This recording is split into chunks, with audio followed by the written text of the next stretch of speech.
হুজুর আমার টুকটুক করে বার হয়ে গেলেন।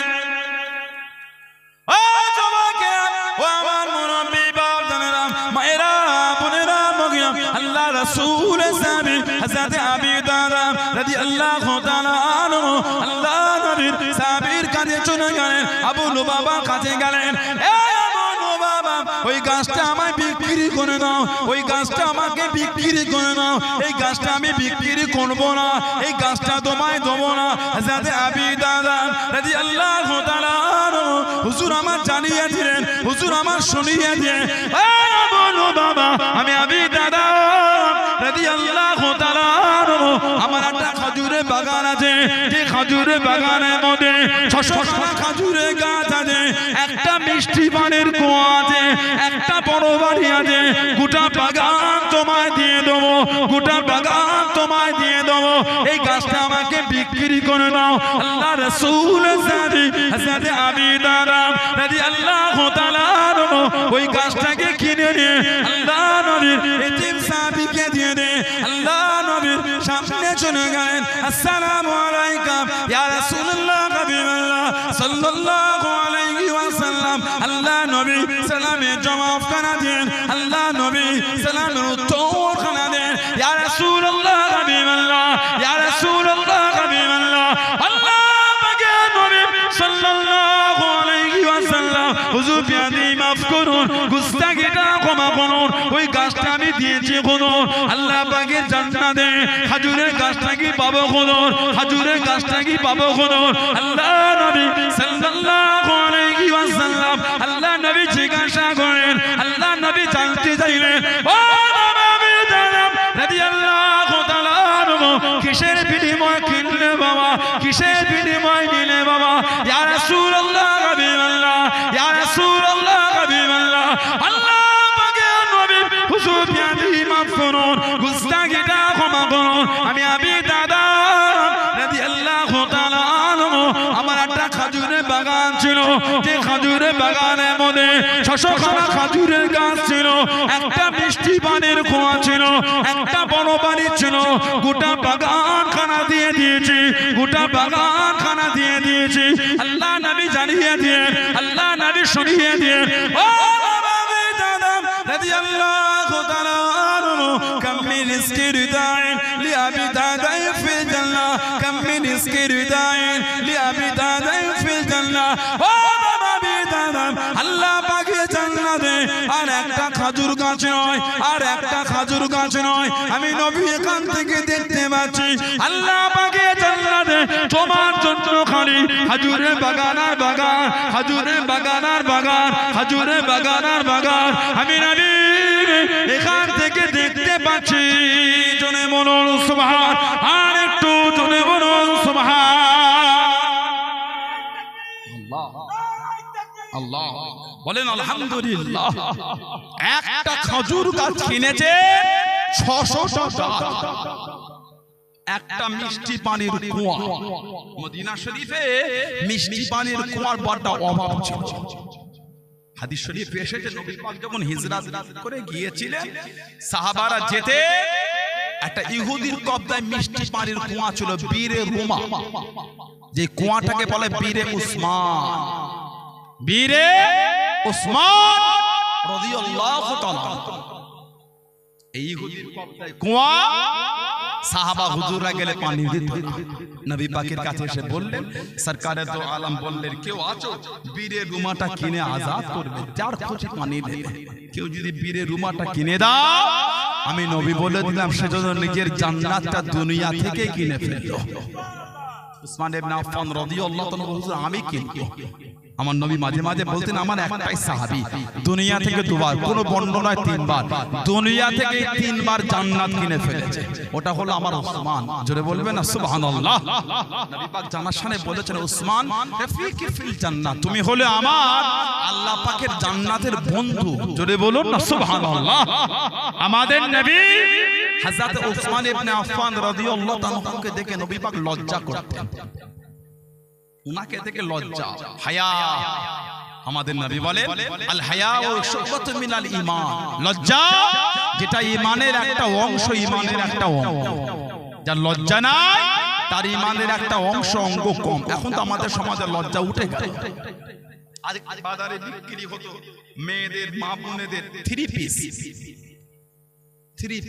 একটা সালোয়ার, একটা পাজামা আর একটা ওড়না। এখন বাজারে বিক্রি হয় টু পিস। কোনটা নাই বলেন তো? ওড়না দিচ্ছে টু পিস, মানে ওড়না লাগে না দিয়ে কি করবে? যদিও বা বাজারে বিক্রি হয় ওটা দড়ি পাকানো সুতুলি, খালি নিয়ে এই ঘাড়ে একটু দিয়ে দিল। নাউজুবিল্লাহ বলে, আস্তাগফিরুল্লাহ বললেন না।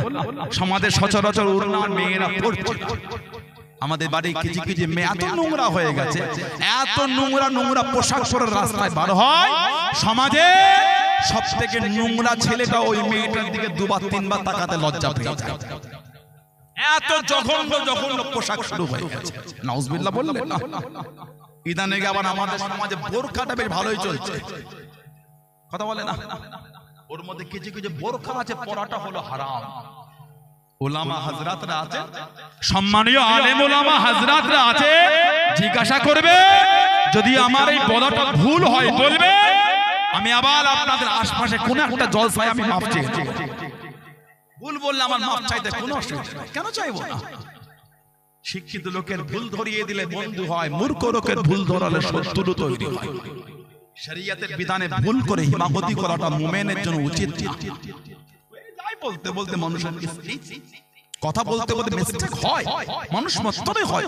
আস্তাগফিরুল্লাহ, আমাদের নবী নয়, নবীদের কোনো ভুল নাই। সুবহানাল্লাহ বলে, জোরে বলে। মানুষের ভুল আছে, আমার যদি হয় অবশ্যই ভুল স্বীকার হবে, কেন হবে? ঠিক না ভুল বলছি? নবীদের বিষয়ে, শরীয়তের বিষয়ে ভুল করে কেন হিমাগতি করব? ভুল করে মুমিন কোনদিন শরীয়তের বিষয়ে ভুল করে কোনদিন হিমাগতি করতে পারে না। আমার ভাইয়েরা, বাপজানেরা, ছেলেরা, যুবকেরা, বর্তমান কিছু বোরখা আমাদের সমাজে চলছে, ওটা বড় হারাম। বলবেন কেন? পুরো গায়ের সাথে পুরো সেটে আছে। এই টাইট ফিটিং বোরখাটা পরা আল্লাহ শরীয়তে হারাম। পর্দার হুকুম আল্লাহ পাক দিয়েছে শরীরের অঙ্গের হেফাজতের জন্য। বোরখাটা ফরজ না, পর্দা করা ফরজ। সেটা একটা চাদরও হতে পারে, একটা চাদরও হতে পারে, যে চাদর দিয়ে যতটুকু শরীর ঢাকা আল্লাহ ফরজ করেছে ওই অংশটুকু যদি চাদর দিয়ে ঢাকতে পারে বোরকা মানে পর্দা হয়ে গেল। বোরখার এত প্রচলন হওয়ার কারণ হলো বোরখাটা পরলে সহজে পর্দাটা হয়ে যায়। একটা চাদর জড়ালে হাঁটা চলার মধ্যে কাপড়টা এলোমেলো হয়ে যাবার ভয় থাকে, খোলে না। কিন্তু বর্তমান কোনো বোরকা বাজারে বিক্রি হচ্ছে, শরীরের সঙ্গে পুরো সেটে আছে। ওই বোরখাটা পর আল্লাহ শরীয়তে হারাম। বোরখাটা পরে মানুষকে, যুবককে ওই মেয়েটার প্রতি বেশি আকৃষ্ট করা হয়। নাউজুবিল্লাহ বলে, জোরে বলে, জোরে বলে।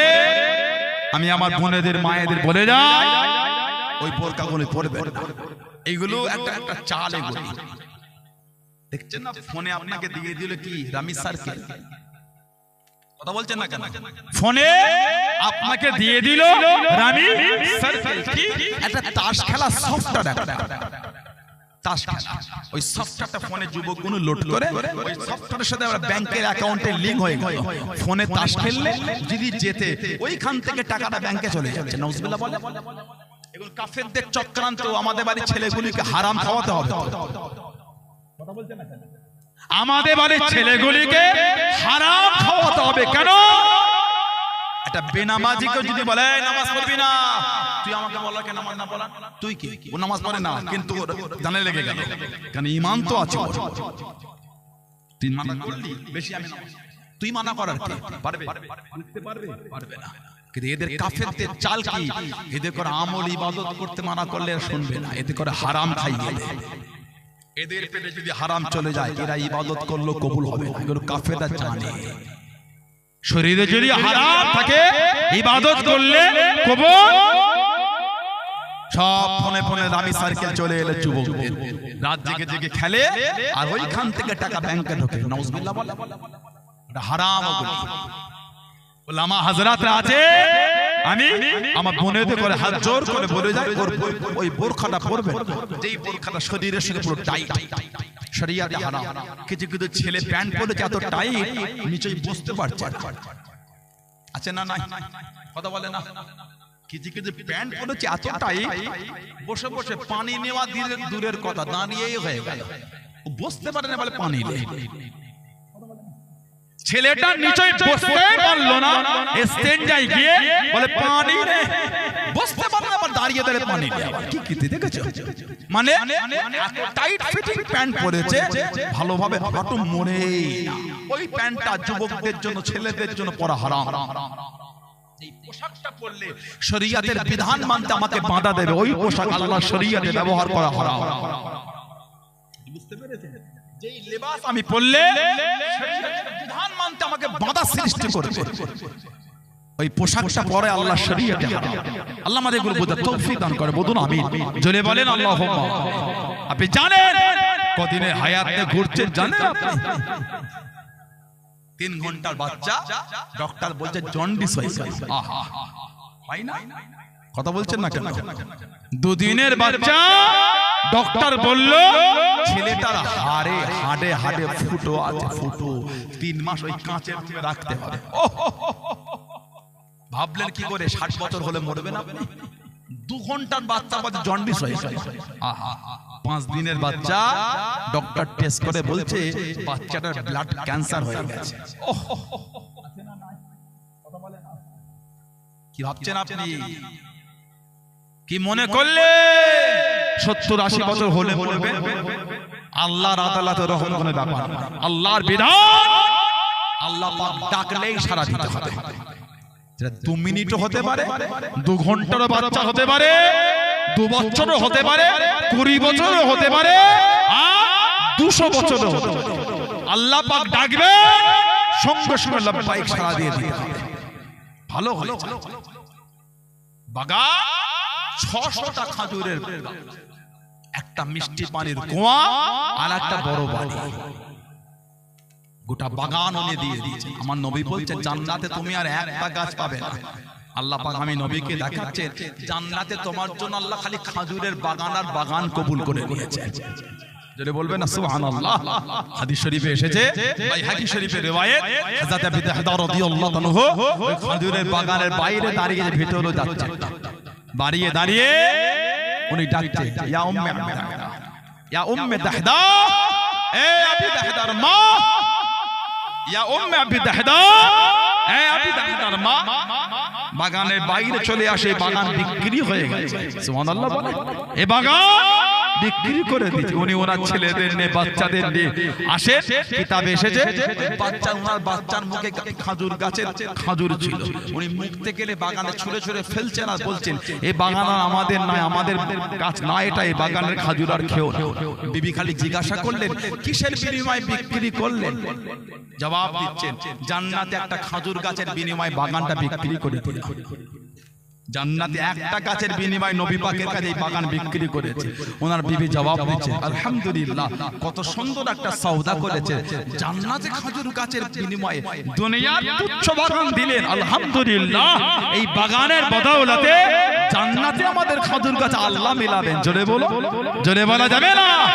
তানাদের দিকে শিক্ষাদান মানা কাকে? দাবি করে গেলে হয় না। সমাজ আমাদের ধ্বংস হয়ে গেল। লা হাওলা ওয়ালা কুওয়াতা ইল্লা বিল্লাহ। দুঃখের কথা, মনের কষ্ট কাকে বলবেন আপনি? জানুয়ারি মাস করেছে, ছেলেগুলির মাথা কাজ করে না। 31st নাইট ছেলেগুলির মাথা কাজ করে না। ফজরের নামাজে বলে এই ঠান্ডায় আবার উযু করা যায়। 31st নাইটে রাত 12টার সময় বাদুরিয়া, জঙ্গলপুর, হায়দারপুর এলাকার মাঠের মাঝখানে গিয়ে বক্স লাগিয়ে ফাঁকা আসমানের নিচে বাদল লাচা লাচলে ঠান্ডা লাগে। কথা বলছেন না কেন? 31st নাইটে বক্স ভাড়া করে মাঠে সৃষ্টি করতে গেলে প্যান্ডেলও নাই, কিচ্ছু নাই, শুধু গেঞ্জি পরে ঠান্ডা কনকনে ফাঁকা মাঠে গিয়ে ড্যান্স করছে। ওখানে কষ্ট হয় না। ফজরের নামাজে গেলে ঠান্ডা লেগে যায়। তোমার শরীরে ঠান্ডা লাগে না, তোমার ঈমানে ঠান্ডা লেগে গেছে। কথা বলছেন না কেন? লা হাওলা ওয়ালা কুওয়াতা ইল্লা বিল্লাহ। সকালে আর সন্ধ্যা বেলায় ওই চৌমাথায় গিয়ে দাঁড়াবেন বা দুরিয়ায় দাঁড়াবে, খালি দেখবেন 407 এর মাথায় বক্স লাগানো যাচ্ছে আর আসছে। কি রে টাকিতে ঘুরতে গেল, সন্ধ্যাবেলায় গিয়ে দেখবেন এই বক্স লাগানো আর লিল্লার লাইট লাগানো আছে। সন্ধ্যাবেলা যখন ফেরে আমার এত কিছু জড়িয়ে ঠান্ডা লেগে যায়, ওদের গায়ে খালি গেঞ্জি একটা করে। কিছু কিছু ছেলেকে দেখবেন ওই গেঞ্জিটাও খুলে হাতে করে ঘোরাচ্ছে, কথা বলে, নাউজুবিল্লাহ বলে, আস্তাগফিরুল্লাহ বলে।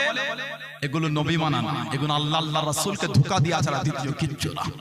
আল্লাহ আমাদের বাড়ির ভাইগুলোকে ভালো করে, আল্লাহ এদের মন ভরিয়ে দেন, আল্লাহ আমাদের সকলকে শরীয়তের বিধানে চলা তৌফিক দান করে। বলুন আমিন, জোরে বলেন না আমিন, জোরে বলেন আল্লাহুম্মা আমিন। মরণ আমাদের হবে। সারা জীবন লোকের কবরে সাদা কাফন জড়িয়ে, লাশ জড়িয়ে কাফন দিয়ে সারা জীবন লোকের কবরে লাশ রেখেছেন, একদিন আমাদের কবরে লোকে লাশ রাখবে। সারা জীবন লোকের কবরে 3 মুঠা করে মাটি দিয়েছে, একদিন আমাদের কবরে লোকে 3 মুঠা মাটি দেবে। আহা, মাটি দেন না লোকের কবরে, কি বলে দেন আপনারা? মিনহা খলাকনাকুম ওয়া ফিহা নুঈদুকুম ওয়া মিনহা নুখরিজুকুম তারাতান উখরা। এটা কোরআন শরীফ সূরা তাহা 55 নম্বর আয়াত। ইদানিং কিছু কিছু ভাই কোথা থেকে কাদের ফেসবুক আর ইউটিউবে 3টে ভিডিও দেখে ছেলেগুলো এসে বলে, আইদা এগুলো বলে মাটি দেওয়া বেদাত রে। কেন ভাই, কেন ঝগড়া করছেন? আপনি বিসমিল্লাহ বলে কবরে মাটি দিয়ে খুশি যে তাই দেন, আমি তো আপনাকে মানা করি, আমি তো আপনার সাথে ঝগড়া করেছি, দুটো বাজে শব্দ বলেছি বলে মনে হয় আপনার? না, নাই বললাম। দলিল আছে না আছে পরের কথা, বিসমিল্লাহ বলে মাটি দেবেন, দিয়ে দেন। আমরা যখন মিনহা খালাকনাকুম বলে দিই, আপনার কষ্ট হয়ে গেল কেন? না দলিল না, কোথা পেলে বলে ফেসবুকের ভিডিও, এটা তো ঠিক না। আপনার যদি সন্দেহ হয় আমাদের সন্নিধ্যে আসেন, বা এটা দেখলাম যদি ভেঙে বুঝিয়ে বলে দিলেন, 100 বার জিজ্ঞাসা করবেন আপনি 3টে ভিডিও দেখে হুজুর হয়ে আপনি রায় দিলেন কেন? মোবাইলের ভিডিও দেখে হুজুর হয়ে গেলে, মোবাইলের ভিডিও দেখে ডক্টর হন না, জঙ্গল ওই তেমাতা। আমার কথা তো কষ্ট হয়ে যাচ্ছে, ঠান্ডা বেশি লাগছে যে অসুবিধা হয় আপনাদের, বিরক্ত লাগে আপনাদের। জঙ্গল মাথায় গিয়ে একটা দোকান ভাড়া লাগে, ডক্টরের চেম্বার খুলে ফেলে, আর সামনে বোর্ড টাঙিয়ে দেবে ইউটিউব, ফেসবুক আর গুগল, ইনস্টাগ্রামে অভিজ্ঞতা সম্পন্ন, হোয়াটসঅ্যাপ ইউনিভার্সিটি ডক্টর মানে ডিগ্রি প্রাপ্ত ডক্টর। ইউটিউব, ফেসবুক, গুগল, ইনস্টাগ্রামে অভিজ্ঞতা সম্পন্ন আর হোয়াটসঅ্যাপ ইউনিভার্সিটি ডিগ্রি প্রাপ্ত ডক্টর। নামটা লিখে দেন, ওটাই তো বাকি রেখে। ফেসবুকের ভিডিও দেখে হুজুর হয়ে ফতোয়া দিয়েছো, ফেসবুকের ভিডিও দেখে ডক্টর হয়ে ওষুধ দিতে পারেন না? উম্মতের মধ্যে ফিতনা করাটা উচিত। আপনি বিসমিল্লাহ বলে দেবেন, দিয়ে দেন আলহামদুলিল্লাহ, মানা তো করি না। দলিল আছে না আছে পরের কথা। আমরা যখন মিনহা খালাকনাকুম বলে দিই, কেন ঝগড়া করছেন? কেন উম্মতের মধ্যে ভাগ করছেন? আমি তো আপনাকে ভাগ করিনি। বললা ঠিক বললা, আমরা বলে দিই। হাদিস শরীফের কিতাব হযরত ইমাম আহমদ ইবনে হাম্বল রাহমাতুল্লাহ, জানাকে আল্লাহ পাক 10 লক্ষ খালি হাদিসের হাফেজ করেছেন। জলে বলা গেল না সুবহানাল্লাহ। জানা ছাত্র হলে ইমাম বুখারী হুজুর রাহমাতুল্লাহ আলাইহি, জানা উস্তাদ হলে ইমাম আবু ইদ্রিস আশ-শাফি রাহমাতুল্লাহ। জলে বলে জানার উস্তাদ ছিলেন ইমাম মালিক রাহমাতুল্লাহ। কোন মুহাদ্দিস ফকি বলেছে জানার উস্তাদ আমাদের ইমাম নুমান বিন সাবিত, ইমাম আযম আবু হানিফা রাহমাতুল্লাহ। জোরে বলবে, জোরে বলা গেল না সুবহানাল্লাহ। এত তাকওয়া পরহেজগার ছিল আমাদের ইমাম আবু হানিফা রাহমাতুল্লাহ মধ্যে। সারা রাত মসজিদে হুজুর কাঁদতেন, নামাজ পড়ে কাঁদতেন, ফজরের আগে নিজের দাড়িটাকে ধরতেন, নিজের এই দাড়িটাকে ধরে সারা রাত ইবাদতের পরে দাড়িটাকে ধরে কাঁদতেন আর বলতেন, আল্লাহ আমাকে মাফ করে দেন আল্লাহ। আল্লাহ আমি নুমান বিন সাবিত, আল্লাহ আমার দাড়িগুলো সাদা হয়ে গিয়েছে, আল্লাহ আল্লাহ আপনি আমাকে মাফ করে দেন, আল্লাহ আমাকে জাহান্নামে দেবেন, আল্লাহ আমাকে মাফ করে দেন। সারা রাত আমাদের ইমাম ইবাদতের পরে ফজরের আগে নিজের দাড়িটাকে ধরে ঝরঝর করে কাঁদতেন, আল্লাহ আল্লাহ পাকের কাছে তওবা করতেন। জোরে বলুন না সুবহানাল্লাহ। 55 বার যিনি জীবনে হজ করে, ওনার ছাত্র ইমাম মালিক রাহমাতুল্লাহ এত নবী পাকের পাগল ছিলেন। উনি যখন হাদিস শরীফের দরস দিতেন, ওনার মজলিসে যারা বসে থাকতো